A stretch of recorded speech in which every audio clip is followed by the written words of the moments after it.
Boa noite, meus irmãos. Opa, boa noite. Não foi a minha voz, foi só aí a microfonia mesmo. Antes de tudo, eu queria agradecer a Deus por esses 2 dias que tivemos juntos.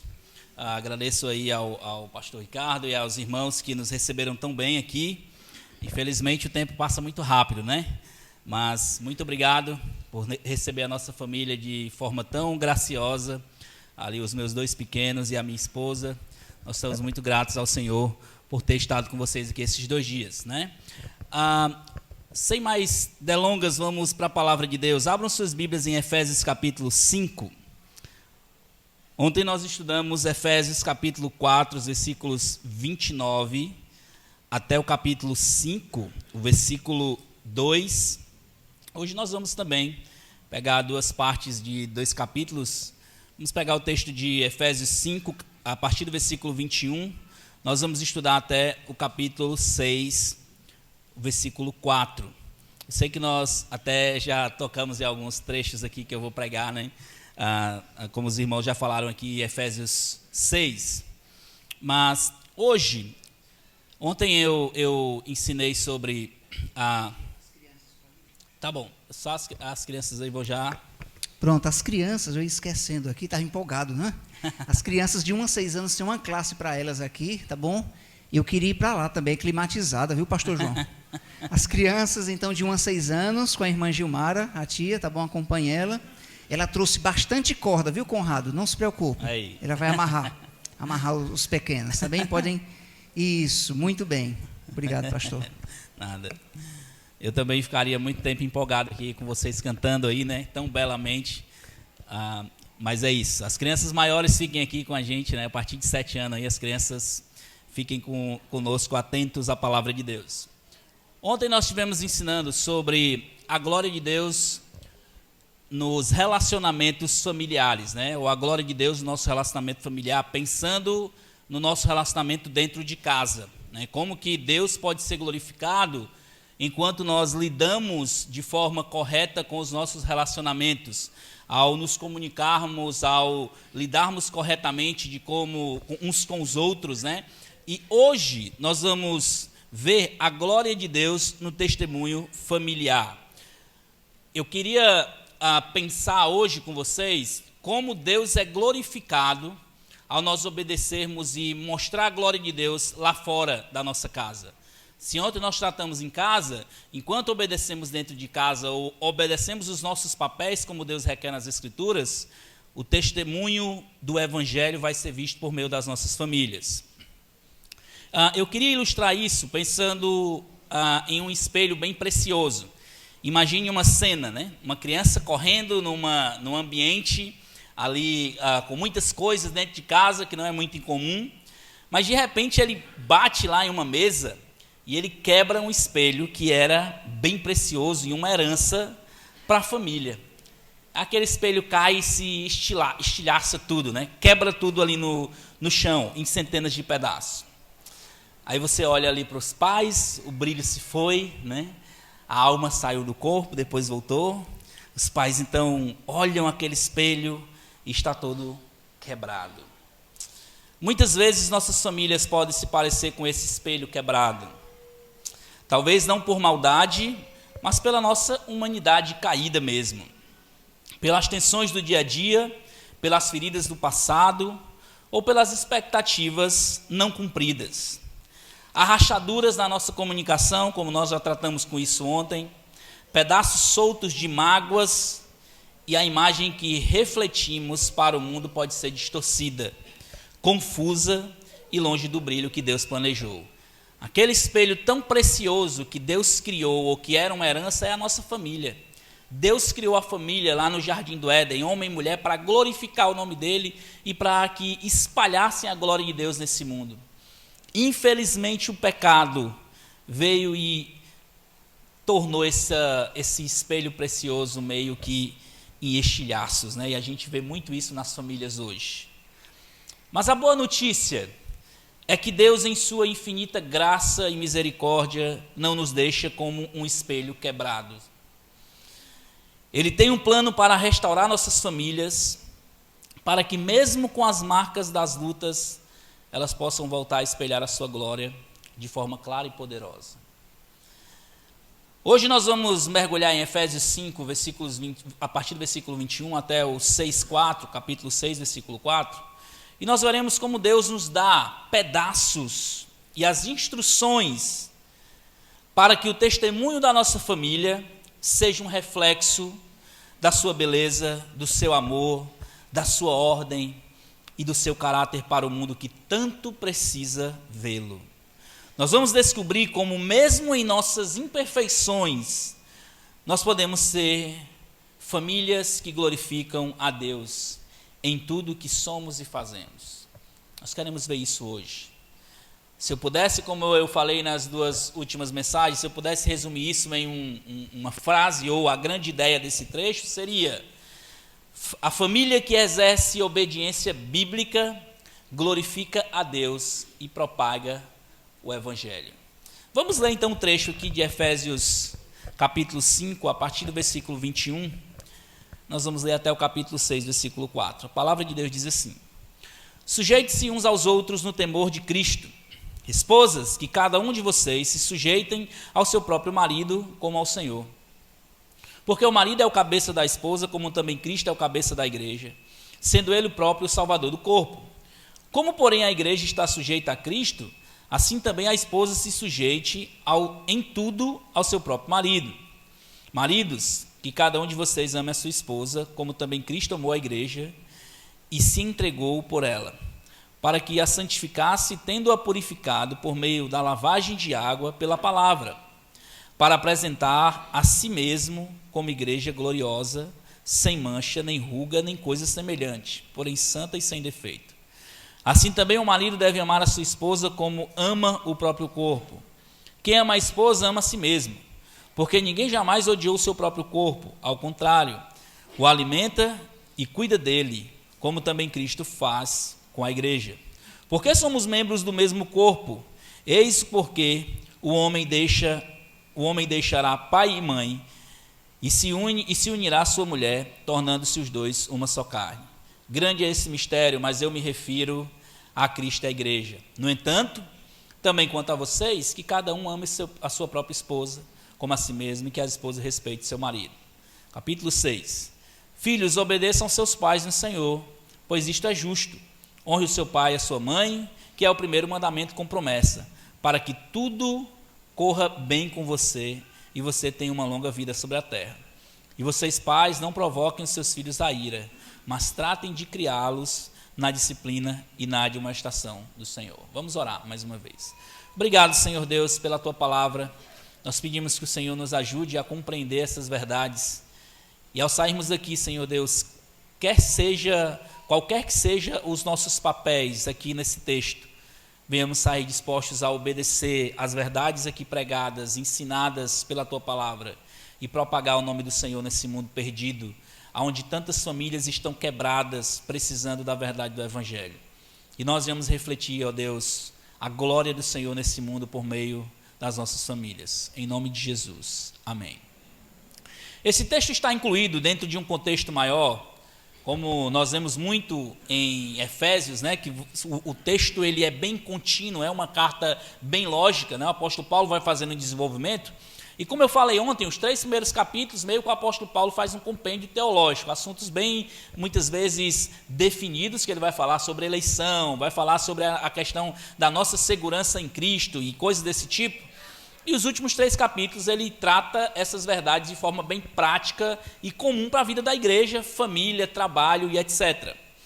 O capítulo 5 inicia com mais um contraste dos salvos contra os incrédulos, né? Nós vimos que o texto termina ali no versículo 2 do capítulo 5, aquela última sequência lá de despojar e revestir, e logo depois, a partir do capítulo 3, ele vai fazer uma distinção de incrédulos e de salvos, mostrando por meio dos frutos, né, como é que os pecados vão demonstrar os incrédulos, ao mesmo tempo como nós que somos salvos não deveríamos ser identificados dessa forma.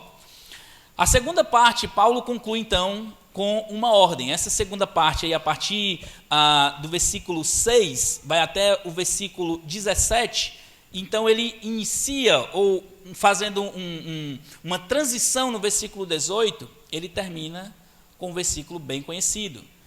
Efésios 5,18 ele diz: e não se embriaguem com vinho, pois isso leva à devassidão, mas deixem-se encher do Espírito. Traduzindo essa última ordem, o que o apóstolo Paulo está dizendo é: continuem sendo cheios do Espírito. Isso é uma ordem, mas que ao mesmo tempo tem uma responsabilidade gigantesca da nossa parte. No entanto, não é algo que nós podemos fazer por nós mesmos. A gente pensa muitas vezes em enchimento do Espírito, como algumas pessoas pensam aí fora, de experiências ou sentimentos, arrepios, coisas do tipo. Mas o que o apóstolo Paulo vai desenvolver aqui é que encher-se do Espírito não é simplesmente algo sentimental, mas é bem prático. Eu não acho que essa é uma ordem solta, de se encher do Espírito, porque ele continua o trecho, né? Paulo ele vai dizer nos versículos 19 e 20, como é então que vocês se enchem, ou que Deus enche em vocês do Espírito? Tem a responsabilidade de Deus de nos encher do Espírito, ou está nos levando a viver uma vida no Espírito, vamos dizer assim? Como é que nós fazemos isso? Ele continua o trecho, versículo 19 e 20. Olha o que ele diz: falando entre vocês com salmos, hinos, cânticos espirituais, cantando e louvando com o coração ao Senhor, dando sempre graças por tudo ao nosso Deus e Pai, em nome do nosso Senhor Jesus Cristo. Então o apóstolo Paulo deixa muito claro aqui, como é que nós fazemos isso? Primeiro, falando com salmos e hinos. Depois, cantando, louvando, dando graças a Deus por tudo. Algo bem prático. Enquanto nós estamos caminhando e vivendo essa vida, nós vivemos uma vida de gratidão a Deus, vivendo uma vida de louvor a Deus, dando graças em tudo. Isso aqui é interessante, que não é somente nas coisas boas. Ele está dizendo, dando sempre graças a Deus por tudo. Tudo. Você quer ser cheio do Espírito? Vai aprendendo com isso aqui. E ele faz meio que, o texto é bem claro e bem, até mesmo bem fácil de compreensão, porque Paulo usa alguns verbos que você pode até marcar na sua Bíblia. Falando, cantando, louvando, dando sempre graça, né? Por mais que tenha só um verbo aqui, dando, mas essa é uma palavra só no grego, dando graças, né? É uma palavra só. Mas isso é muito claro aqui para nós. Só que ele continua. E aí é onde ele entra no tema que nós estamos estudando, que é família. Como é que nós podemos, nos nossos relacionamentos, demonstrar a glória de Deus, ou que estamos sendo cheios do Espírito Santo, ou, melhor, como é que nós estamos vivendo uma vida no Espírito, como é que o mundo vai ver que realmente as nossas famílias estão glorificando a Deus? Aí ele continua quando chega no nosso trecho, no versículo 25. O desenvolver do texto tem outro verbo, e aí é onde ele vai dizer, sujeitem-se uns aos outros no temor de Cristo. E como é que isso acontece então? O apóstolo Paulo começa usando o exemplo familiar. A primeira coisa de tudo, como é que um homem, uma mulher, filhos, os pais são cheios do Espírito? Paulo vai nos dizer aqui. A primeira coisa, ele vai tratar com as esposas, né? O apóstolo Paulo ali, não sei se era uma dificuldade na igreja de Éfeso, possivelmente, ou até naquelas igrejas do primeiro século, porque via de regra os textos que ele vai começar tratando sobre submissão, Efésios capítulo 5, 1 Pedro 3, lá em Colossenses capítulo 3, da mesma forma, sempre ele começa lidando com as esposas. Possivelmente as esposas tinham essa dificuldade no primeiro século, como muitos têm ainda hoje, e também os homens têm a dificuldade de demonstrar o amor sacrificial pelas suas esposas, por isso que Paulo também vai tratar com isso. Então a forma como nós demonstramos que somos cheios do Espírito ou que estamos vivendo no Espírito é clara no texto. É quando as esposas se submetem aos seus esposos, assim como deveria ser para com Cristo, quando os seus esposos amam as esposas de forma sacrificial, seguindo também o exemplo de Cristo, quando os filhos decidem viver em obediência aos seus pais, conforme a vontade de Deus, e quando os pais decidem criar os seus filhos dentro da vontade de Deus, também revelada na sua palavra. Aqui então está o segredo da família, glorificar a Deus e demonstrar de fato que estão vivendo a vida no Espírito. E Paulo então começa, deixa eu destrinchar esse texto agora, Paulo começa dando uma ordem muito clara para as esposas no versículo 22. Esposa, né? Sujeitem-se, aí está na sua Bíblia, sujeitem-se, é uma inferência do texto, né? Por mais que essa palavra não vai estar lá no texto original grego, né? Que sujeitem-se, mas a inferência do texto é, sujeitem-se uns aos outros, como esposas, façam isso com o seu marido, ou seja, sujeitem-se aos seus maridos. A ideia dessa palavra aqui não é uma submissão, muitas vezes, que nós pensamos de autoritarismo, né? Que o marido vai dizer as coisas para a esposa e elas vão simplesmente baixar a cabeça. Não é essa a ideia. O uso dessa palavra não é um uso da ideia militar. Era uma atitude voluntária de ceder e cooperar, de assumir a responsabilidade e levar a carga. A esposa dizer, se Deus estabeleceu para que eu vivesse dessa forma, em amor, dentro da sua vontade, eu quero cooperar para que isso seja de fato a vontade de Deus cumprida em minha vida. É uma ideia de assumir o seu papel com a confiança de que Deus, que é sábio e bom, sabe melhor do que você como você deveria viver nesse mundo. As mulheres cristãs, o que se espera é que elas devem confiar na liderança dos seus esposos, sabendo que elas estão agradando e alegrando a Deus ao fazerem isso. Não é o fato de ter um marido bonzinho ou porque ele merece. Eu me submeto ao meu marido porque ele merece. A primeira coisa do texto, ele não está apontando especificamente para o marido, mas ele está levando as irmãs a glorificar a Deus. Por quê? Como é que o texto diz depois? Como ao Senhor. Não é se o seu marido é legalzinho, não é se o seu marido é alguém que merece ser a sua submissão. É pelo fato de que, se você quer se submeter a Deus e fazer a vontade de Deus, você reconhece que Deus, no seu plano criacional, estabeleceu essa forma da família funcionar. E a forma como as famílias funcionam, dentro do lar, dentro do relacionamento conjugal, é as esposas se submetendo ou vivendo em confiança às ordens e à liderança do seu marido. Óbvio, quando essas ordens e essa liderança é bíblica, né? É dentro da vontade de Deus. E o argumento para isso, os versículos 23 e 24, vão simplesmente dizer, porque assim como Cristo é o cabeça da igreja, Deus também estabeleceu que o marido fosse o cabeça da mulher. Paulo traz um argumento bem claro: uma igreja que não se submete a Cristo não pode dizer que está vivendo um relacionamento cristão. Essas igrejas que pregam um bocado de coisa aí e menos Cristo, essas igrejas não podem se chamar de cristãs. A igreja cristã se submete ao cabeça, que é Cristo, e vive de acordo com aquilo que ele deixou na sua palavra. Portanto, se você vai numa igreja, em qualquer lugar, que Cristo está sendo deturpado, não pregado, fuja de lá. Da mesma forma, em um lar, Deus criou e estabeleceu o homem, o marido, para que ele lidere, e a esposa confie nessa liderança em amor a Deus, se submetendo a ele. Para aquelas que não têm marido salvo, você pode estar dizendo, pastor, meu marido não é crente, né? Ainda assim é uma responsabilidade para você, minha irmã. 1 Pedro 3, os versículos 1 ao 6, quando Pedro ele está falando ali para aquelas irmãs, ele dá um encorajamento muito grande para elas ao dizer que o seu marido deveria ser ganho pelo seu exemplo. Até mesmo em você, muitas vezes, não ter um homem que glorifique a Deus, mas se ele está liderando ou dando ordens dentro de casa que não são pecaminosas, você pode dizer, tá bom, o Senhor estabeleceu você como líder dentro da minha casa, ainda que você não aceite, mas eu vou me submeter a você. E diante disso, você ganhá-lo com o seu exemplo. Submissão não deveria ser visto como algo pesaroso. E aqui eu não quero descartar, obviamente, muitos traumas ou problemas que muitas irmãs já enfrentaram em casa. Eu sei que isso é uma realidade. Infelizmente, como nós vimos na introdução, nós estamos vivendo com espelhos quebrados, né? A glória de Deus sendo vista no meio de cacos. Infelizmente, nem todo lar vai ter um homem que é amoroso ou que tenha facilidade de liderar em amor, falar tranquilo. Nem todo lar vai ser assim. Mas ainda assim, você deveria olhar para o Senhor e dizer, Senhor, mesmo sendo um marido que não te obedece ou não vive como o Senhor gostaria, naquilo que é lícito e que eu puder fazer, eu vou me submeter a Ele, porque eu quero fazer isso para o Senhor, ainda que Ele não mereça.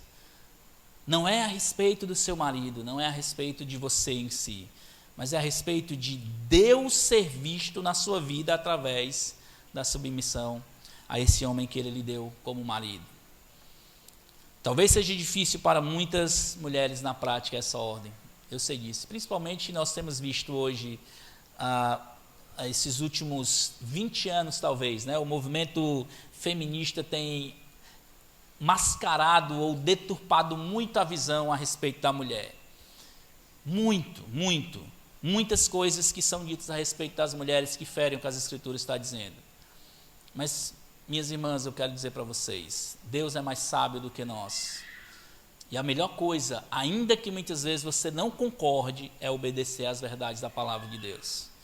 Então, a primeira coisa que o apóstolo Paulo está dizendo, a forma como você, irmã casada, ou você que ainda vai casar, a forma como você vai glorificar e mostrar o testemunho de Deus para esse mundo perdido, é obedecendo a Deus, submetendo em amor ao seu marido. E o apóstolo Paulo está nos lembrando disso. Mas nós precisamos também aqui continuar o texto e lembrar que Deus não deixou os homens de fora dessa equação. Parece difícil, né, se submeter. Eu tenho que obedecer às ordens do meu marido, coisas desse tipo. Mas Deus também nos dá uma responsabilidade muito grande. E eu não quero dizer, para os homens é mais fácil, para as mulheres é mais fácil. Não quero dizer isso. Eu acho que obedecer para nós é difícil, porque nós somos pecadores. A realidade é essa, né? Qualquer coisa que nós precisarmos obedecer, o nosso coração pecaminoso vai lutar. Mas nós precisamos reconhecer que por causa do Espírito Santo, que nós estamos ontem, é possível obedecer a Deus. E aí então vem, o texto continua nos versículos 25 ao 31, e aqui o segundo ponto é, como é que nós podemos ver a glória de Deus refletida em uma masculinidade bíblica? O texto então continua, olha só a continuação daquele trecho, né? De se submeter uns aos outros no temor do Senhor. Maridos, que cada um de vocês ame a sua esposa. E é interessante aqui, talvez uma das maiores reclamações das esposas sejam que os maridos não demonstram amor. Eu amo a minha esposa, tá, mas e aí? Demonstra como isso, né? É até hoje isso, até hoje uma das maiores reclamações é essa. Você ama, mas não demonstra. E o texto ele é bem claro para nós. Jesus é o modelo que vai ser colocado. O apóstolo Paulo não disse apenas para os maridos, maridos, amem as suas esposas. Valeu, Paulo, é isso. Eu amo a minha esposa.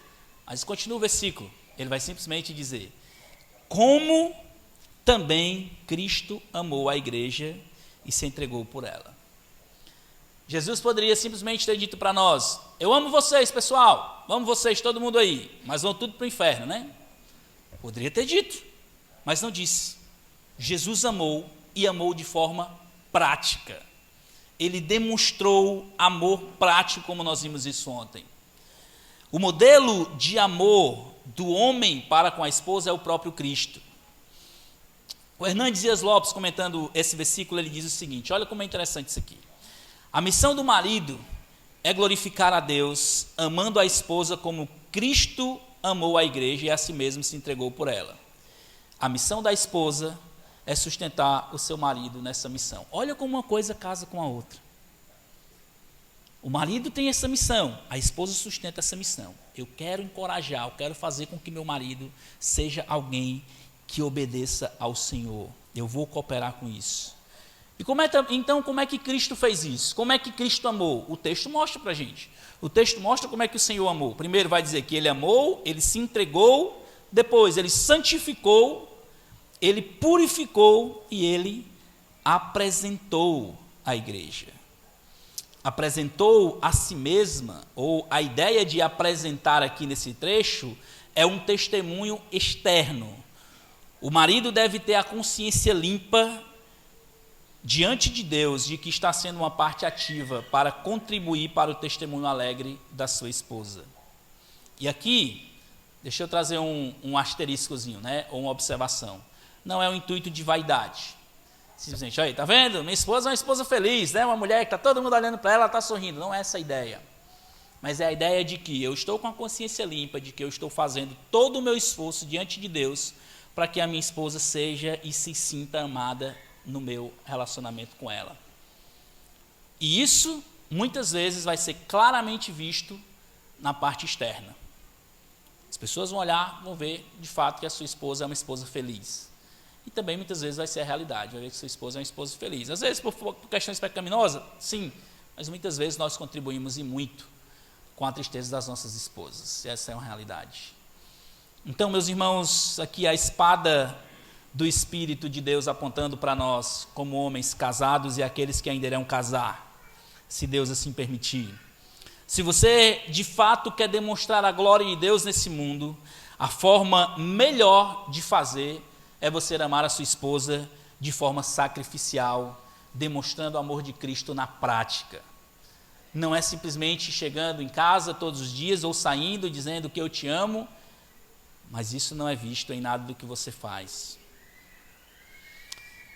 E o texto continua então no versículo 28, depois de ter dito que Cristo amou, se entregou, que ele santificou, purificou e apresentou, diante de demonstrar o que Cristo fez, o apóstolo então diz a mesma coisa, o que o marido deve fazer? E ele diz, assim também, ou seja, da mesma forma que Cristo amou, se entregou, santificou, purificou e apresentou a esposa a Deus, nós também devemos batalhar para amar as nossas esposas. Assim também, ame o marido, a sua esposa. Se a palavra que caracteriza o dever da esposa, outra citação aqui, diante desse texto, se a palavra que caracteriza o dever da esposa é a submissão, a palavra que caracteriza o dever do marido é amor. O marido que deseja que a esposa lhe seja submissa, como a igreja é a Cristo, deve amá-la como Cristo ama a igreja. O que representa ser submisso? É entregar-se a alguém. E o que representa amar? É entregar-se por alguém. Assim, submissão e amor são dois aspectos da mesmíssima coisa. Se a esposa se submete a alguém, o marido se entrega por alguém. Nós não podemos esperar, rapaz, eu vou me entregar por ela se ela se submeter a mim. Ou eu vou me submeter a ele se ele se entregar por mim. A realidade não é essa. É que nós devemos assumir o nosso papel, eu como marido, minha esposa como esposa, e dizer, eu vou fazer o meu papel, ainda que ela não mereça, é graça. E ela vai fazer o papel dela, ainda que eu não mereça. Ainda que nós não mereçamos. E diante disso, o testemunho de Deus é espalhado nesse mundo quebrado. O marido deve amar a esposa como ele ama a si mesmo, é o que o texto vai dizer. E aqui não é aquela ideia egoísta e até mesmo muitas vezes chega até a ser herética e diabólica de você precisa se amar primeiro para amar os outros. Isso não está na Bíblia, eu preciso dizer para você. Não tem nenhum lugar na Bíblia dizendo que você precisa se amar. É o contrário. O texto diz que você já se ama demais ao ponto de que você precisa amar os outros. Nós os amamos tanto. É o que Paulo está demonstrando para o marido. Você quer um exemplo? Ame a sua esposa como se fosse você mesmo. Você trataria dessa forma? Obrigado. Você a trataria dessa forma? Você falaria desse jeito com ela? É assim que você gostaria de ser tratado? Você falaria essas palavras? Você agiria dessa forma? Você traria um presentinho melhor para você, E aí? Você precisa amar a sua esposa como se ela fosse, de fato, do seu próprio corpo. Nós somos egoístas. E Deus sabe disso. Deus é sábio. Deus sabe que nós nos amamos demais. Deus sabe que nós gostamos demais de ser satisfeitos.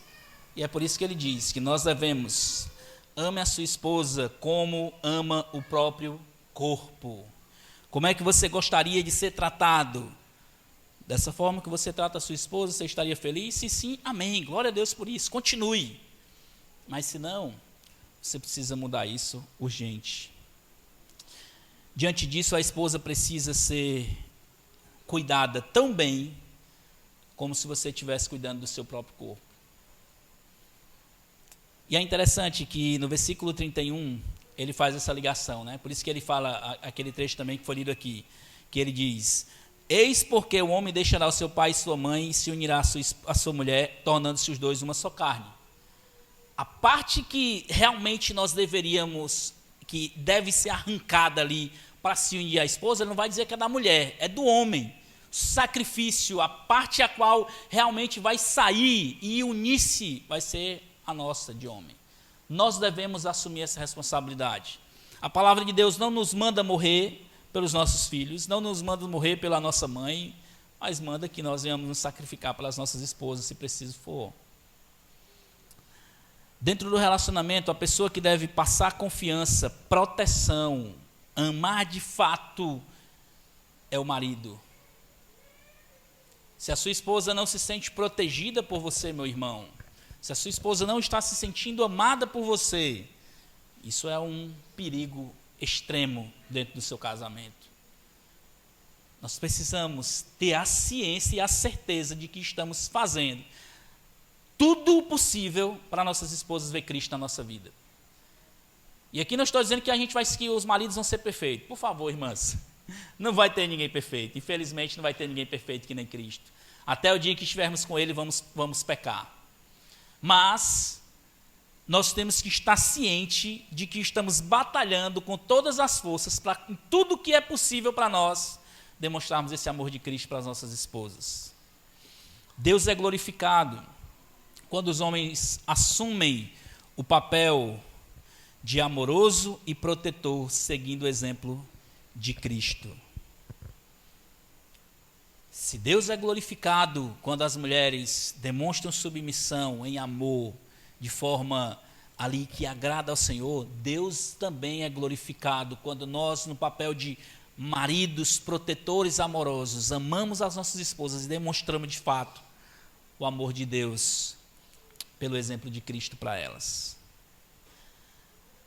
Uma outra coisa, para eu gastar o meu restante de tempo, que eu queria também encorajar, assim como eu falei hoje de manhã um pouco, né, sobre a questão da formação espiritual no lar, de como nós formamos ali os nossos filhos e esposos dentro do lar. Uma outra coisa também que glorifica a Deus, a continuação desse trecho lá no capítulo 6. Capítulo 6 vai ser, que nós vamos ver também, a glória de Deus na criação dos filhos. Deus é glorificado e o testemunho do Evangelho é espalhado quando as pessoas conseguem ver, irmã, você agindo como Deus requer no seu papel. Deus é glorificado quando, marido, você demonstra o amor de Cristo nesse mundo perdido pela sua esposa. Deus é glorificado também quando nós criamos os nossos filhos para a glória de Deus. O texto vai dizer então aí, a partir do versículo 1 do capítulo 6. Filhos, obedeçam aos seus pais no Senhor, pois isso é justo. Primeiro ele começa dizendo, filhos, obedeçam. Obedeçam, e ele não dá um motivo tão plausível que os filhos gostariam, né? O apóstolo Paulo simplesmente disse, obedeçam ao Senhor, aos seus pais, porque é justo. Obedecer é literalmente ouvir ou submeter.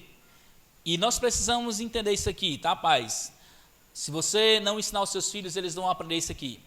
Não é simplesmente colocar filho no mundo e dizer, amanhã você vai obedecer, né? E aí ele vai obedecer. Não existe um passe de mágica disso. Até um dos textos que já foi lido aqui também essa noite, né, de Provérbios 22, 6, que nós devemos ensinar a criança no caminho que deve andar. Engraçado aqui, ou interessante, que o texto não diz o caminho. O texto diz no caminho. É de você ir com eles, como nós vimos hoje pela manhã em Deuteronômio capítulo 6, né, como ele vai dizer que você tem que estar no caminho, enquanto você está ali na sua casa, em ambientes comuns, você precisa ensinar o seu filho. Os filhos não aprendem a obedecer do dia para a noite. E aqui, se nós deixarmos os nossos filhos viverem como eles querem, a gente vai ver isso um pouco mais para frente, infelizmente, o testemunho de Deus vai cada vez mais ser manchado, como nós temos visto. Nós precisamos ensinar, batalhar aqui para os nossos filhos obedecerem aos pais. E deixa eu falar uma coisa para vocês. Isso aqui que ele está dizendo é para os pais, homens, né? Mas mais na frente vai ser, perdão, aqui ele está dizendo para os pais, os dois. No versículo 4 que ele vai falar para os pais, homens. Nós temos a responsabilidade, homens, de liderar. Mas as irmãs, as mamães, têm um peso muito grande nisso também. Pais,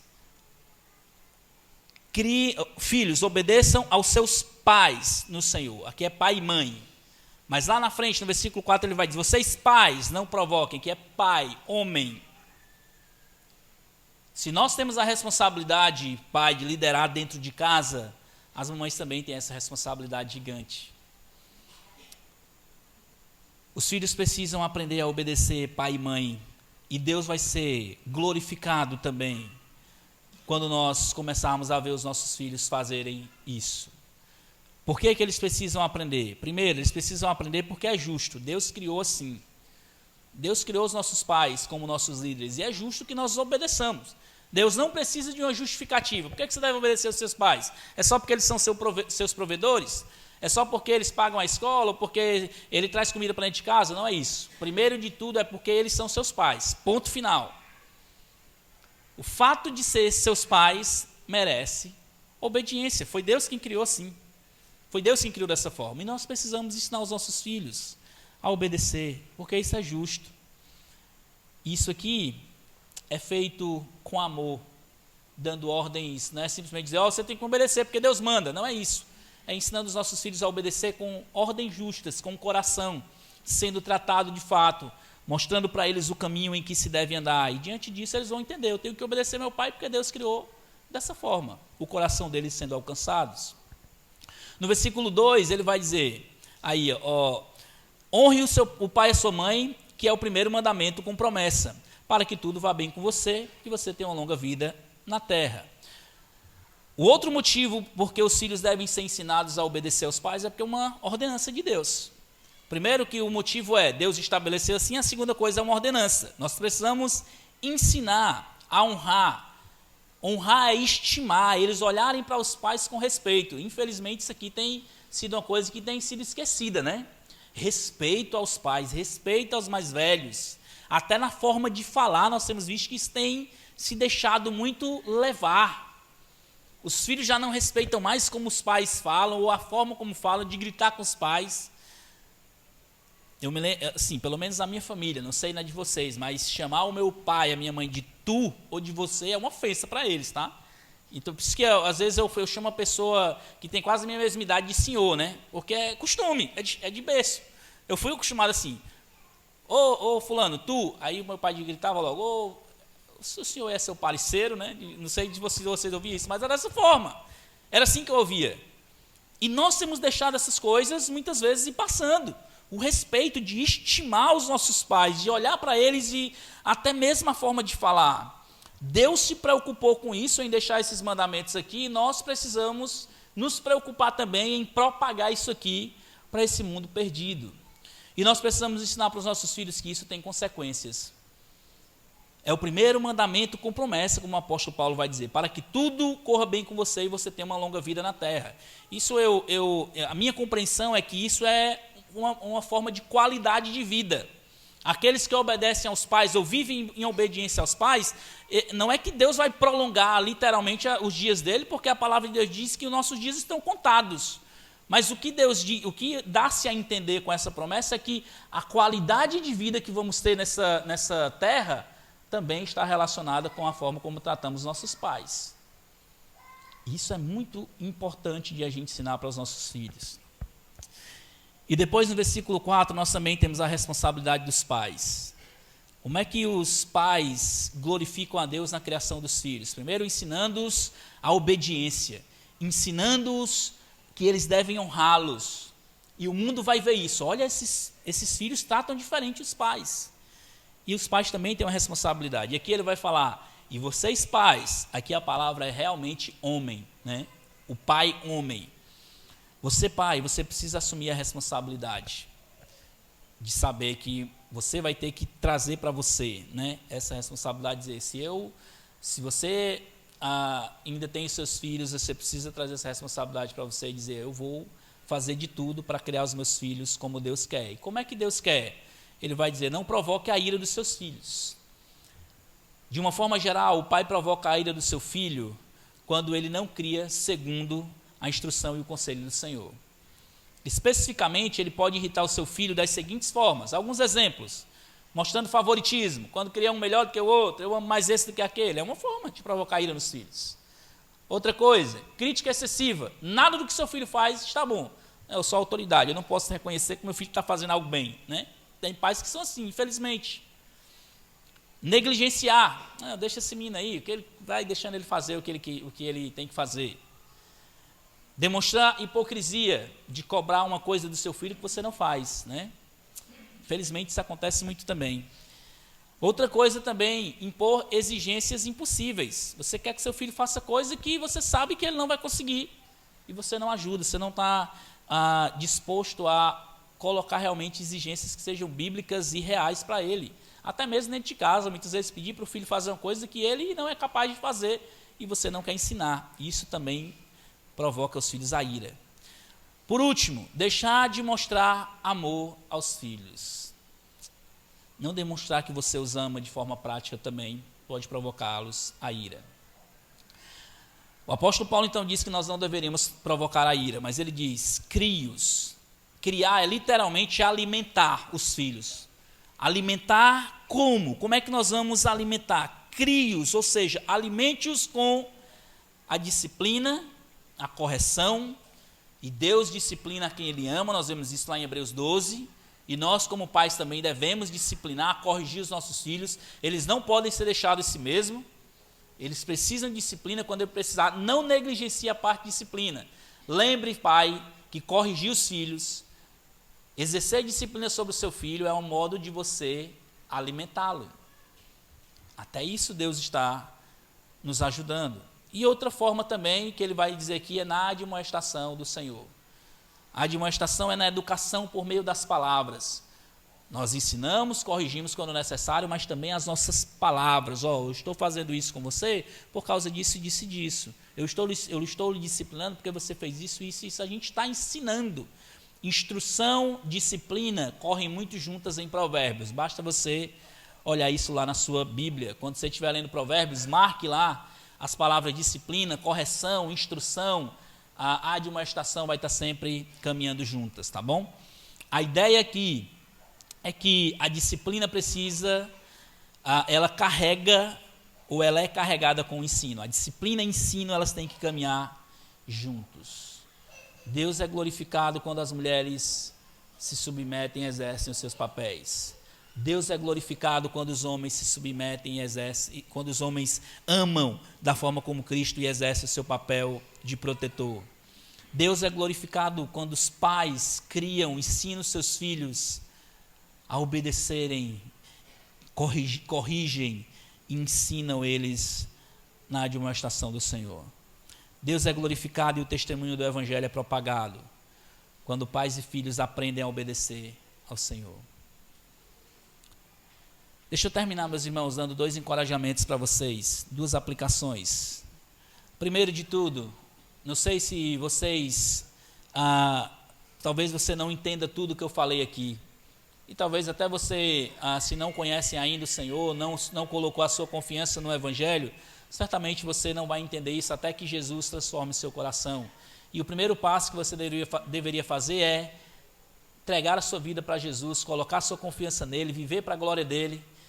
E diante disso, a primeira coisa é compreender qual é o seu papel e buscar as maneiras práticas de aplicar a sua vida. Isso aqui para aqueles que são salvos. Você está certo de que você entende qual é o seu papel na ordem criacional de Deus, como homem, como mulher? Se você não tem todas as certezas disso, você deveria buscar, pedir ajuda de um irmão, de uma irmã madura da igreja, como Tito capítulo 2 diz, que as irmãs mais velhas deveriam instruir as mais novas. Assim também como Paulo diz lá em 2 Timóteo capítulo 2, versículo 2, que os homens deveriam ensinar uns aos outros e ensinar outros.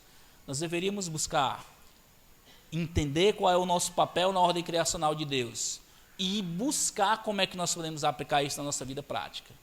Nesse problema que nós estamos vivendo na nossa família, como é que nós aplicamos essas verdades? Como é que eu devo agir como homem nessa situação?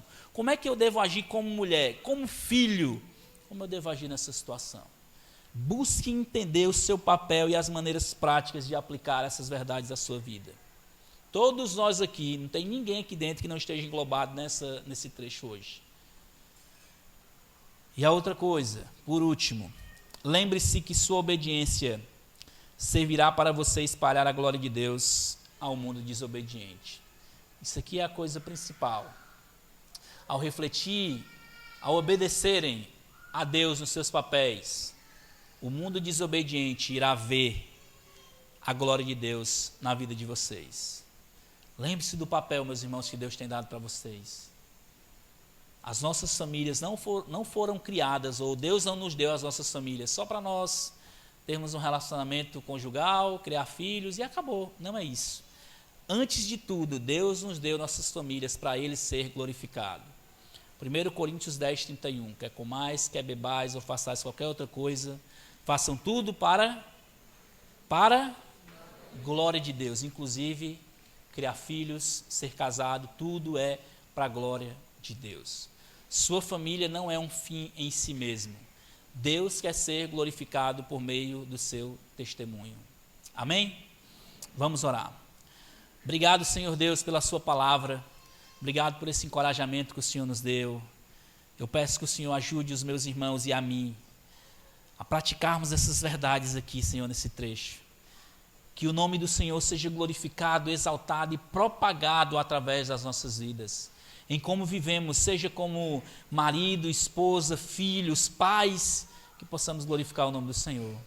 Se alguém está aqui, Senhor, e não entende essa verdade ainda, nessa noite, se alguém está aqui, Deus, e nem sabe o que se trata isso, que o Senhor possa também quebrantar esses corações, para colocarem suas confianças no eterno Salvador, Cristo, que é aquele que é perfeito e que nos dá o exemplo, Cristo que nos deu as instruções e ao voltar para o Pai nos deu o Espírito para obedecer. Que o Senhor também abra esses corações, aqueles que ainda não colocaram sua confiança e a sua fé no Senhor.